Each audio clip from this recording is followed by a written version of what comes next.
everyone, welcome back to another YouTube video, and in this video I'll be showing you guys how to fix OnePay app not opening or crashing. First of all, force close the app. Swipe up from the bottom of your screen, find OnePay, swipe it away, then reopen it. After that, head over to your app store and then search for OnePay mobile banking, and then make sure to update your app.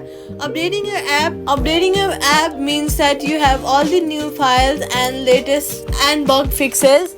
So make sure to update your app to the latest version. After that, you're going to restart your phone.